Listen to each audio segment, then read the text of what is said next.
Praise the lord. ఈ సాయంకాలపు వేళ దేవుడు నీకు ఇస్తున్న వాగ్దానము కీర్తనల గ్రంథము 145వ అధ్యాయము 14వ వచనం. యెహోవా పడిపోవు వారినందరినీ ఉద్ధరించువాడు, కృంగిపోయిన వారినందరినీ లేవనెత్తువాడు. దేవుడు బల ప్రభావాలలోను మహిమలోను దేవుడు చాలా గొప్పవాడు, మహనీయుడు, అనంతకాలము మహనీయమైన రాజు ఆయన కదా.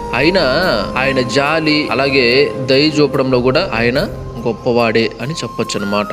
ఎందుకంటే ఆయన ప్రేమ స్వరూపి, చాలా గొప్పవాడు. అందుకే పడిపోయిన వారందరికీ కూడా దేవుడు సాయం చేస్తాడు. పడిపోయిన స్థితిలో విడిచిపెట్టడు, వారిని లేవనెత్తుతాడు, వారిని బలపరుస్తాడు, మరలా పడిపోకుండా వారికి శక్తినిస్తాడు. అలాగే ఎవరైతే కృంగిపోయి ఉంటారో వారందరినీ కూడా దేవుడు లేవనెత్తుతాడు. ఆ కృంగుదలను దూరం చేసి వారికి సహాయం చేస్తాడు, లేవనెత్తి బలపరుస్తాడు. ధైర్యంగా ఉన్నాను, నేను నీకు తోడుగా ఉన్నాను, అందరూ నిన్ను విడిచిపెట్టినా పర్వాలేదు, నేను నిన్ను విడువను, నేను నిన్ను ఎడబాయను, ధైర్యంగా ఉండు అని ఆయన మనల్ని బలపరుస్తారన్నమాట. Praise the lord. కాబట్టి ఈ సమయంలో ఎవరైనా ఆత్మీయ జీవితంలో పడిపోయి ఉంటే ధైర్యం తెచ్చుకోండి, దేవుడు మిమ్మల్ని బలపరుస్తాడు, లేవనెత్తుతాడు. కృంగిపోయి ఉన్నారా, బాధపడుతున్నారా, బాధపడకండి, ధైర్యం తెచ్చుకోండి. నా దేవుడు నిన్ను లేవనెత్తాడు, నిన్ను బలపరుస్తాడు, నిన్ను విడువడు, నిన్ను ఎడబాయడు. ఆయన నిత్యము నీకు తోడుగా ఉంటాడు. Praise the lord.